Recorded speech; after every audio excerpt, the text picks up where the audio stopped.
Presidência da República, Secretaria-Geral Subchefia para Assuntos Jurídicos, Lei nº 13.105, de 16 de março de 2015. Código de Processo Civil.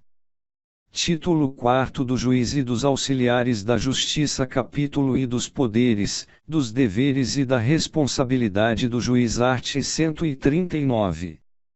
O juiz dirigirá o processo conforme as disposições deste Código, incumbindo-lhe, e, assegurar às partes igualdade de tratamento. Segunda, velar pela duração razoável do processo. Terceira, prevenir ou reprimir qualquer ato contrário à dignidade da justiça e indeferir postulações meramente protelatórias. Quarta, determinar todas as medidas indutivas, coercitivas, mandamentais ou sub-rogatórias necessárias para assegurar o cumprimento de ordem judicial, inclusive nas ações que tenham por objeto prestação pecuniária. V. Promover, a qualquer tempo, a autocomposição, preferencialmente com auxílio de conciliadores e mediadores judiciais. Sexta, dilatar os prazos processuais e alterar a ordem de produção dos meios de prova, adequando-os às necessidades do conflito de modo a conferir maior efetividade à tutela do direito.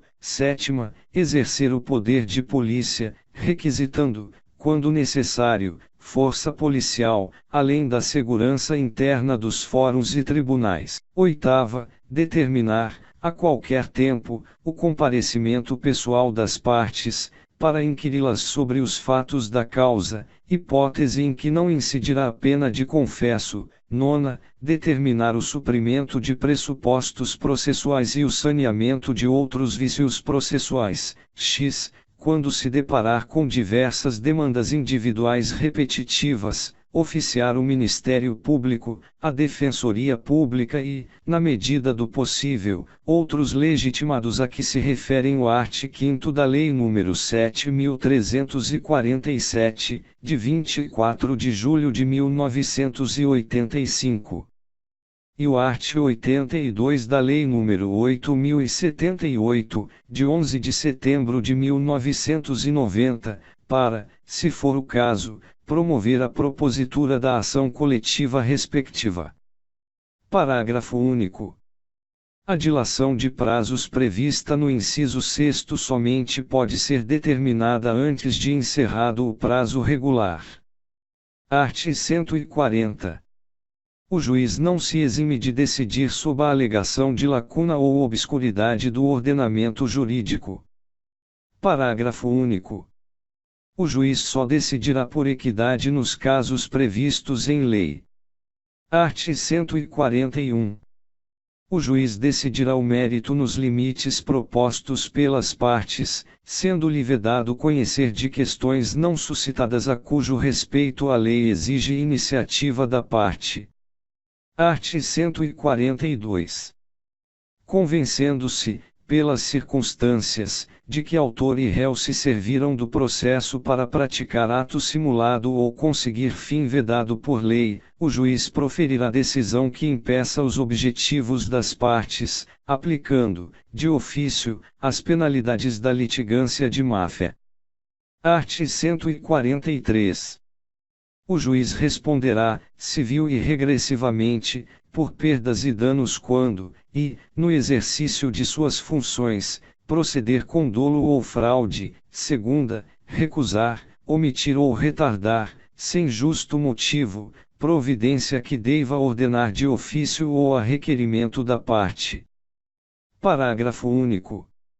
As hipóteses previstas no inciso 2º somente serão verificadas depois que a parte requerer ao juiz que determine a providência e o requerimento não for apreciado no prazo de 10 dias. Capítulo 2º dos impedimentos e da suspeição. Art. 144. A impedimento do juiz, sendo-lhe vedado exercer suas funções no processo, e, em que interveio como mandatário da parte, oficiou como perito, funcionou como membro do Ministério Público ou prestou depoimento como testemunha. Segunda, de que conheceu em outro grau de jurisdição, tendo proferido decisão. terceira, quando nele estiver postulando, como defensor público, advogado ou membro do Ministério Público, seu cônjuge ou companheiro, ou qualquer parente, consanguíneo ou afim, em linha reta ou colateral, até o terceiro grau, inclusive, quarta, quando for parte no processo ele próprio, seu cônjuge ou companheiro, ou parente, consanguíneo ou afim, em linha reta ou colateral, até o terceiro grau, inclusive, v, quando for sócio ou membro de direção ou de administração de pessoa jurídica parte no processo, sexta, quando for herdeiro presuntivo, donatário ou empregador de qualquer das partes, sétima, em que figurar como parte instituição de ensino com a qual tenha relação de emprego ou decorrente de contrato de prestação de serviços, oitava, em que figurar como parte cliente do escritório de advocacia de seu cônjuge, companheiro ou parente, consanguíneo ou afim, em linha reta ou colateral, até o terceiro grau, inclusive, mesmo que patrocinado por advogado de outro escritório, nona, quando promover ação contra a parte ou seu advogado. Primeiro, na hipótese do inciso terceiro, o impedimento só se verifica quando o defensor público, o advogado ou o membro do Ministério Público já integrava o processo antes do início da atividade judicante do juiz. Segundo, é vedada a criação de fato superveniente a fim de caracterizar impedimento do juiz. Terceiro, o impedimento previsto no inciso terceiro também se verifica no caso de mandato conferido a membro de escritório de advocacia que tenha em seus quadros advogado que individualmente ostente a condição nele prevista, mesmo que não intervenha diretamente no processo. Art. 145. A suspeição do juiz, e, amigo íntimo ou inimigo de qualquer das partes ou de seus advogados. Segunda, que receber presentes de pessoas que tiverem interesse na causa antes ou depois de iniciado o processo, que aconselhar alguma das partes acerca do objeto da causa ou que subministrar meios para atender às despesas do litígio. Terceira, quando qualquer das partes for sua credora ou devedora, de seu cônjuge ou companheiro ou de parentes destes, em linha reta até o terceiro grau, inclusive. Quarta, interessado no julgamento do processo em favor de qualquer das partes. Primeiro, poderá o juiz declarar-se suspeito por motivo de foro íntimo, sem necessidade de declarar suas razões. Segundo, será ilegítima a alegação de suspeição quando, e, houver sido provocada por quem a alega. Segunda, a parte que a alega houver praticado ato que signifique manifesta a aceitação do arguido. Art. 146. No prazo de 15 dias, a contar do conhecimento do fato, a parte alegará o impedimento ou a suspeição, em petição específica dirigida ao juiz do processo, na qual indicará o fundamento da recusa, podendo instruí-la com documentos em que se fundar a alegação e com rol de testemunhas. Primeiro, se reconhecer o impedimento ou a suspeição ao receber a petição, o juiz ordenará imediatamente a remessa dos autos a seu substituto legal. Caso contrário, determinará a autuação em apartado da petição e, no prazo de 15 dias, apresentará suas razões, acompanhadas de documentos e de rol de testemunhas, se houver, ordenando a remessa do incidente ao tribunal. Segundo, distribuído o incidente, o relator deverá declarar os seus efeitos, sendo que, se o incidente for recebido, e, sem efeito suspensivo, o processo voltará a correr. Segunda, com efeito suspensivo, o processo permanecerá suspenso até o julgamento do incidente. Terceiro, enquanto não for declarado o efeito em que é recebido o incidente ou quando este for recebido com efeito suspensivo, a tutela de urgência será requerida ao substituto legal.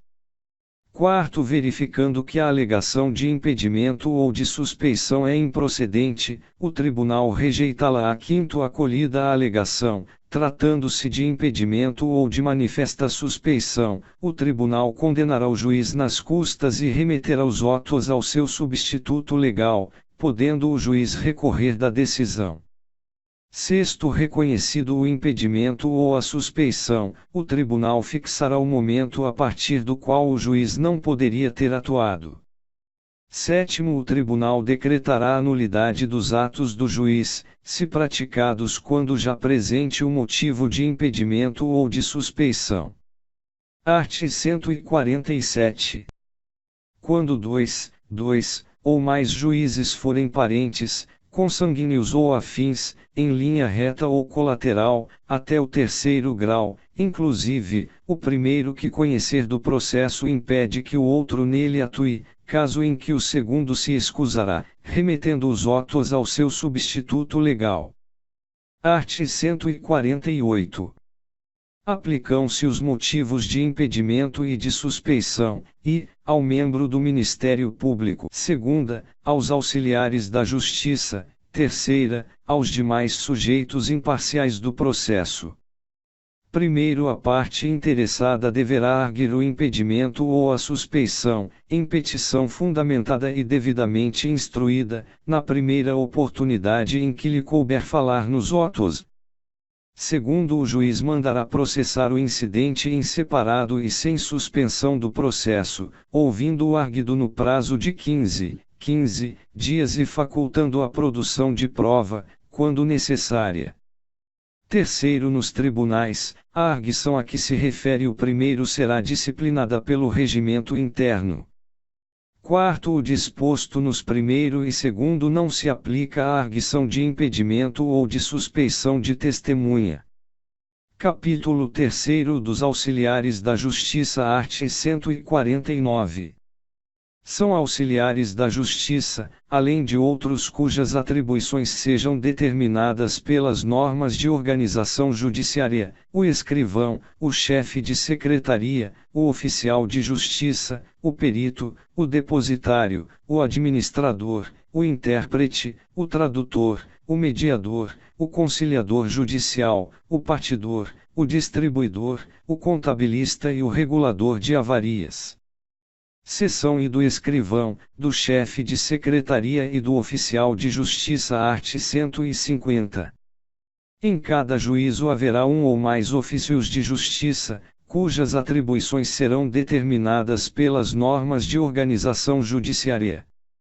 Art. 151. Em cada comarca, seção ou subseção judiciária haverá, no mínimo, tantos oficiais de justiça quantos sejam os juízos.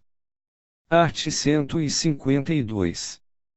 Incumbe ao escrivão ou ao chefe de secretaria, redigir, na forma legal, os ofícios, os mandados, as cartas precatórias e os demais atos que pertençam ao seu ofício. Segunda, efetivar as ordens judiciais, realizar citações e intimações, bem como praticar todos os demais atos que lhe forem atribuídos pelas normas de organização judiciária. Terceira, comparecer às audiências ou, não podendo fazê-lo, designar servidor para substituí-lo. Quarta, manter sob sua guarda e responsabilidade os autos, não permitindo que saiam do cartório, exceto, a, quando tenham de seguir a conclusão do juiz, b, com vista a procurador, à defensoria pública, ao Ministério Público ou à Fazenda Pública, c, quando devam ser remetidos ao contabilista ou ao partidor, d, quando forem remetidos a outro juízo em razão da modificação da competência, v, fornecer certidão de qualquer ato ou termo do processo, independentemente de despacho, observadas as disposições referentes ao segredo de justiça. Sexta, praticar, de ofício, os atos meramente ordinatórios. Primeiro, o juiz titular editará ato a fim de regulamentar a atribuição prevista no inciso 6º. Segundo, no impedimento do escrivão ou chefe de secretaria, o juiz convocará substituto e, não o havendo, nomeará pessoa idônea para o ato. Art. 153. O escrivão ou o chefe de secretaria atenderá, preferencialmente, a ordem cronológica de recebimento para publicação e efetivação dos pronunciamentos judiciais. Primeiro, a lista de processos recebidos deverá ser disponibilizada, de forma permanente, para consulta pública. Segundo, estão excluídos da regra do caput, e, os atos urgentes, assim reconhecidos pelo juiz no pronunciamento judicial a ser efetivado. Segunda, as preferências legais. Terceiro, após elaboração de lista própria, respeitar-se-ão a ordem cronológica de recebimento entre os atos urgentes e as preferências legais. Quarto, a parte que se considerar preterida na ordem cronológica poderá reclamar, nos próprios autos, ao juiz do processo, que requisitará informações ao servidor, a serem prestadas no prazo de 2 dias. Quinto, constatada a preterição, o juiz determinará o imediato cumprimento do ato e a instauração de processo administrativo disciplinar contra o servidor. Art. 154. Incumbe ao oficial de justiça, fazer pessoalmente citações, prisões, penhoras, arrestos e demais diligências próprias do seu ofício, sempre que possível na presença de duas testemunhas, certificando no mandado o ocorrido, com menção ao lugar, ao dia e à hora. Segunda, executar as ordens do juiz a que estiver subordinado. Terceira, entregar o mandado em cartório após seu cumprimento. Quarta, auxiliar o juiz na manutenção da ordem. Efetuar avaliações, quando for o caso. Sexta, certificar, em mandado, proposta de autocomposição apresentada por qualquer das partes, na ocasião de realização de ato de comunicação que lhe couber. Parágrafo único.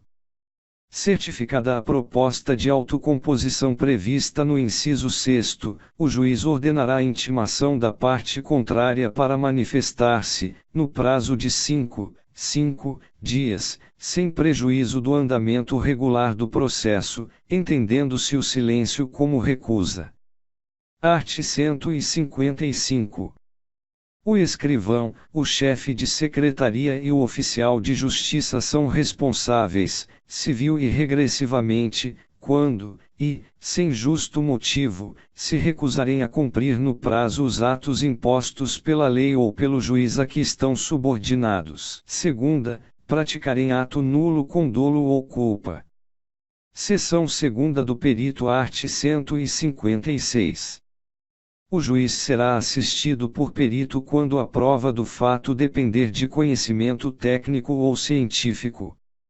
Primeiro, os peritos serão nomeados entre os profissionais legalmente habilitados e os órgãos técnicos ou científicos devidamente inscritos em cadastro mantido pelo tribunal ao qual o juiz está vinculado. Segundo, para a formação do cadastro, os tribunais devem realizar consulta pública, por meio de divulgação na rede mundial de computadores ou em jornais de grande circulação, além de consulta direta a universidades, a conselhos de classe, ao Ministério Público, à Defensoria Pública e à Ordem dos Advogados do Brasil, para a indicação de profissionais ou de órgãos técnicos interessados. Terceiro, os tribunais realizarão avaliações e reavaliações periódicas para a manutenção do cadastro, considerando a formação profissional, a atualização do conhecimento e a experiência dos peritos interessados. Quarto, para verificação de eventual impedimento ou motivo de suspeição, nos termos dos arts. 148 e 467, o órgão técnico ou científico nomeado para a realização da perícia informará ao juiz os nomes e os dados de qualificação dos profissionais que participarão da atividade.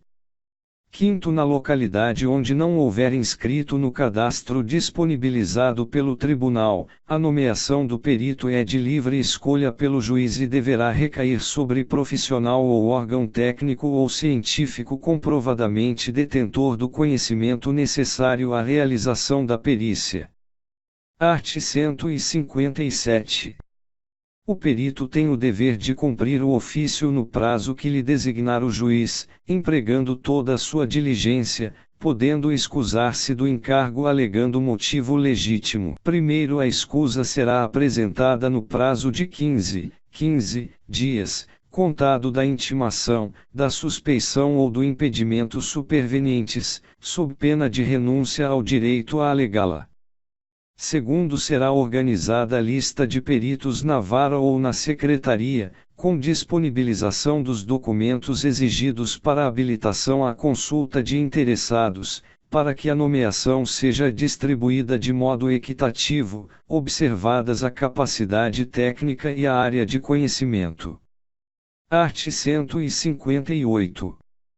O perito que, por dolo ou culpa, prestar informações inverídicas responderá pelos prejuízos que causar à parte e ficará inabilitado para atuar em outras perícias no prazo de 2 a 5 anos, independentemente das demais sanções previstas em lei, devendo o juiz comunicar o fato ao respectivo órgão de classe para a adoção das medidas que entender cabíveis. Seção 3ª do Depositário e do Administrador. Art. 159.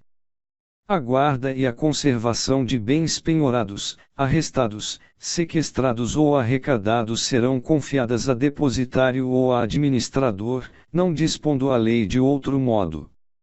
Art. 160. Por seu trabalho o depositário ou o administrador perceberá a remuneração que o juiz fixará levando em conta a situação dos bens, ao tempo do serviço e as dificuldades de sua execução. Parágrafo único. O juiz poderá nomear um ou mais prepostos por indicação do depositário ou do administrador. Art. 161. O depositário ou o administrador responde pelos prejuízos que, por dolo ou culpa, causar à parte, perdendo a remuneração que lhe foi arbitrada, mas tem o direito a haver o que legitimamente despendeu no exercício do encargo. Parágrafo único. O depositário infiel responde civilmente pelos prejuízos causados, sem prejuízo de sua responsabilidade penal e da imposição de sanção por ato atentatório à dignidade da justiça. Seção 4ª do intérprete e do tradutor. Art. 162.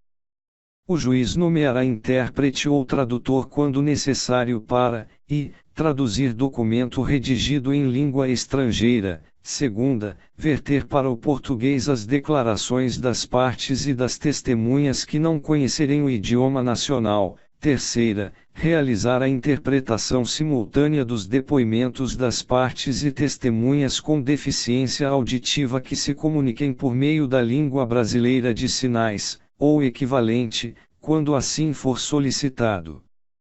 Art. 163. Não pode ser intérprete ou tradutor quem, não tiver a livre administração de seus bens. Segunda, for arrolado como testemunha ou atuar como perito no processo. Terceira, estiver inabilitado para o exercício da profissão por sentença penal condenatória, enquanto durarem seus efeitos. Art. 164. O intérprete ou tradutor, oficial ou não, é obrigado a desempenhar seu ofício, aplicando-se-lhe o disposto nos arts. 157 e 158. Seção V dos conciliadores e mediadores judiciais. Art. 165. Os tribunais criarão centros judiciários de solução consensual de conflitos, responsáveis pela realização de sessões e audiências de conciliação e mediação e pelo desenvolvimento de programas destinados a auxiliar, orientar e estimular a autocomposição. Primeiro, a composição e a organização dos centros serão definidas pelo respectivo tribunal, observadas as normas do Conselho Nacional de Justiça. Segundo, o conciliador, que atuará preferencialmente nos casos em que não houver vínculo anterior entre as partes, poderá sugerir soluções para o litígio, sendo vedada a utilização de qualquer tipo de constrangimento ou intimidação para que as partes conciliem. Terceiro, o mediador, que atuará preferencialmente nos casos em que houver vínculo anterior entre as partes, auxiliará aos interessados a compreender as questões e os interesses em conflito, de modo que eles possam, pelo restabelecimento da comunicação, identificar, por si próprios, soluções consensuais que gerem benefícios mútuos. Art. 166. A conciliação e a mediação são informadas pelos princípios da independência, da imparcialidade, da autonomia da vontade, da confidencialidade, da oralidade, da informalidade e da decisão informada. Primeiro, a confidencialidade estende-se a todas as informações produzidas no curso do procedimento, cujo teor não poderá ser utilizado para fim diverso daquele previsto por expressa deliberação das partes.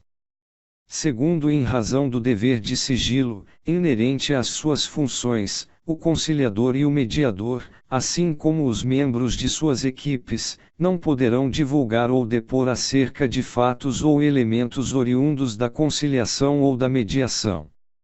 Terceiro, admite-se a aplicação de técnicas negociais, com o objetivo de proporcionar ambiente favorável à autocomposição. Quarto, a mediação e a conciliação serão regidas conforme a livre autonomia dos interessados, inclusive no que diz respeito à definição das regras procedimentais. Art. 167. Os conciliadores, os mediadores e as câmaras privadas de conciliação e mediação serão inscritos em cadastro nacional e em cadastro de Tribunal de Justiça ou de Tribunal Regional Federal, que manterá registro de profissionais habilitados, com indicação de sua área profissional. Primeiro, preenchendo o requisito da capacitação mínima, por meio de curso realizado por entidade credenciada, conforme parâmetro curricular definido pelo Conselho Nacional de Justiça em conjunto com o Ministério da Justiça, o conciliador ou o mediador, com o respectivo certificado, poderá requerer sua inscrição no Cadastro Nacional e no Cadastro de Tribunal de Justiça ou de Tribunal Regional Federal. Segundo efetivado o registro, que poderá ser precedido de concurso público, o tribunal remeterá ao diretor do foro da comarca, seção ou subseção judiciária onde atuará o conciliador ou o mediador os dados necessários para que seu nome passe a constar da respectiva lista, a ser observada na distribuição alternada e aleatória, respeitado o princípio da igualdade dentro da mesma área de atuação profissional. Terceiro, do credenciamento das câmaras e do cadastro de conciliadores e mediadores constarão todos os dados relevantes para a sua atuação, tais como o número de processos de que participou, o sucesso ou insucesso da atividade, a matéria sobre a qual versou a controvérsia, bem como outros dados que o tribunal julgar relevantes. Quarto, os dados colhidos na forma do terceiro serão classificados sistematicamente pelo tribunal, que os publicará, ao menos anualmente, para conhecimento da população e para fins estatísticos e de avaliação da conciliação, da mediação, das câmaras privadas de conciliação e de mediação, dos conciliadores e dos mediadores. Quinto, os conciliadores e mediadores judiciais cadastrados na forma do caput, se advogados, estarão impedidos de exercer a advocacia nos juízos em que desempenhem suas funções. Sexto, o tribunal poderá optar pela criação de quadro próprio de conciliadores e mediadores, a ser preenchido por concurso público de provas e títulos, observadas as disposições deste capítulo. Art. 168. As partes podem escolher, de comum acordo, o conciliador, o mediador ou a Câmara Privada de Conciliação e de Mediação. Primeiro, o conciliador ou mediador escolhido pelas partes poderá ou não estar cadastrado no tribunal. Segundo, inexistindo acordo quanto à escolha do mediador ou conciliador, haverá distribuição entre aqueles cadastrados no registro do tribunal, observada a respectiva formação. Terceiro, sempre que recomendável, haverá a designação de mais de um mediador ou conciliador. Art. 169. Ressalvada a hipótese do art. 167, sexto, o conciliador e o mediador receberão pelo seu trabalho remuneração prevista em tabela fixada pelo tribunal, conforme parâmetros estabelecidos pelo Conselho Nacional de Justiça. Primeiro, a mediação e a conciliação podem ser realizadas como trabalho voluntário, observada a legislação pertinente e a regulamentação do tribunal. Segundo, os tribunais determinarão o percentual de audiências não remuneradas que deverão ser suportadas pelas câmaras privadas de conciliação e mediação, com o fim de atender aos processos em que deferida a gratuidade da justiça, como contrapartida de seu credenciamento. Art. 170. No caso de impedimento, o conciliador ou mediador o comunicará imediatamente, de preferência por meio eletrônico, e devolverá os autos ao juiz do processo ou ao coordenador do Centro Judiciário de Solução de Conflitos, devendo este realizar nova distribuição. Parágrafo único. Se a causa de impedimento for apurada quando já iniciado o procedimento, a atividade será interrompida, lavrando-se ata com relatório do ocorrido e solicitação de distribuição para novo conciliador ou mediador. Art. 171.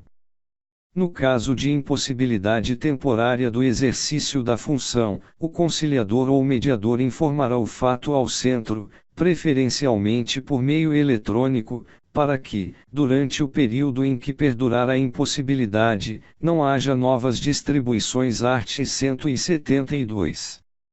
O conciliador e o mediador ficam impedidos, pelo prazo de um ano, contado do término da última audiência em que atuaram, de assessorar, representar ou patrocinar qualquer das partes. Art. 173. Será excluído do cadastro de conciliadores e mediadores aquele que, agir com dolo ou culpa na condução da conciliação ou da mediação sob sua responsabilidade ou violar qualquer dos deveres decorrentes do art. 166, primeiro e segundo. Segunda, atuar em procedimento de mediação ou conciliação, apesar de impedido ou suspeito. Primeiro, os casos previstos neste artigo serão apurados em processo administrativo. Segundo, o juiz do processo ou o juiz coordenador do Centro de Conciliação e Mediação, se houver, verificando a atuação inadequada do mediador ou conciliador, poderá afastá-lo de suas atividades por até 180 dias, por decisão fundamentada, informando o fato imediatamente ao tribunal para instauração do respectivo processo administrativo. Art. 174.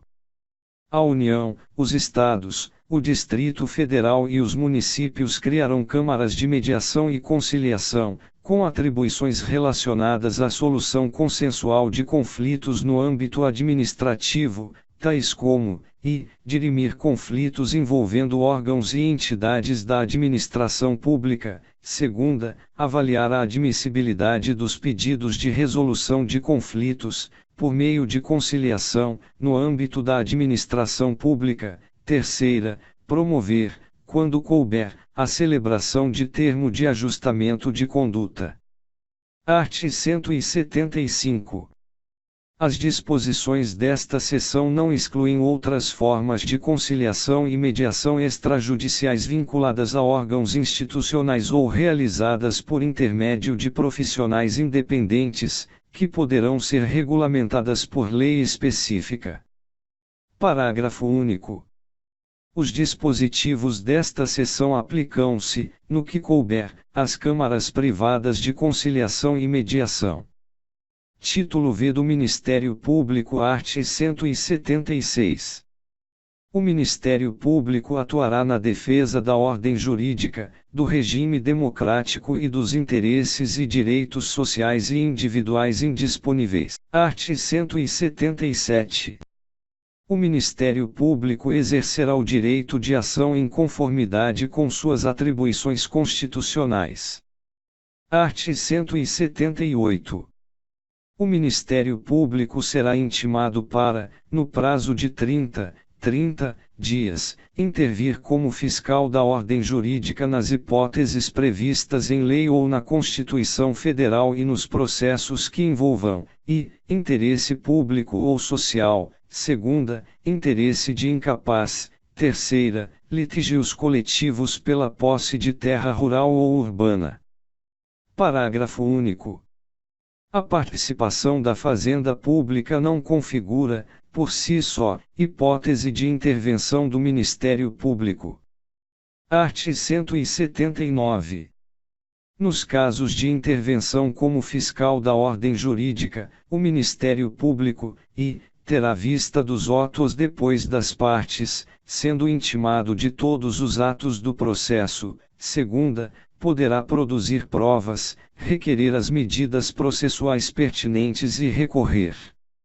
Art. 180. O Ministério Público gozará de prazo em dobro para manifestar-se nos autos, que terá início a partir de sua intimação pessoal, nos termos do art. 183, primeiro findo o prazo para manifestação do Ministério Público sem o oferecimento de parecer, o juiz requisitará os autos e dará andamento ao processo. Segundo, não se aplica o benefício da contagem em dobro quando a lei estabelecer, de forma expressa, prazo próprio para o Ministério Público. Art. 181. O membro do Ministério Público será civil e regressivamente responsável quando agir com dolo ou fraude no exercício de suas funções. Título VI da Advocacia Pública. Art. 182.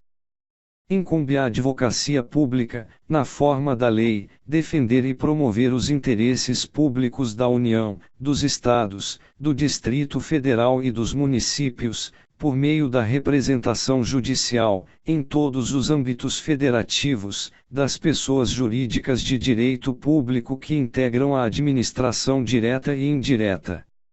Art. 183. A União, os Estados, o Distrito Federal, os municípios e suas respectivas autarquias e fundações de direito público gozarão de prazo em dobro para todas as suas manifestações processuais, cuja contagem terá início a partir da intimação pessoal. Primeiro, a intimação pessoal far-se-á por carga, remessa ou meio eletrônico. Segundo, não se aplica o benefício da contagem em dobro quando a lei estabelecer, de forma expressa, prazo próprio para o ente público. Art. 184. O membro da Advocacia Pública será civil e regressivamente responsável quando agir com dolo ou fraude no exercício de suas funções. Título VII da Defensoria Pública. Art. 185. A Defensoria Pública exercerá a orientação jurídica, a promoção dos direitos humanos e a defesa dos direitos individuais e coletivos dos necessitados, em todos os graus, de forma integral e gratuita. Art. 186. A Defensoria Pública gozará de prazo em dobro para todas as suas manifestações processuais. Primeiro, o prazo tem início com a intimação pessoal do defensor público, nos termos do art. 183, primeiro. Segundo, a requerimento da Defensoria Pública, o juiz determinará a intimação pessoal da parte patrocinada quando o ato processual depender de providência ou informação que somente por ela possa ser realizada ou prestada. Terceiro, o disposto no caput aplicar-se aos escritórios de prática jurídica das faculdades de direito reconhecidas na forma da lei e às entidades que prestam assistência jurídica gratuita em razão de convênios firmados com a Defensoria Pública. Quarto, não se aplica o benefício da contagem em dobro quando a lei estabelecer, de forma expressa, prazo próprio para a Defensoria Pública. Art. 187. O membro da Defensoria Pública será civil e regressivamente responsável quando agir com dolo ou fraude no exercício de suas funções.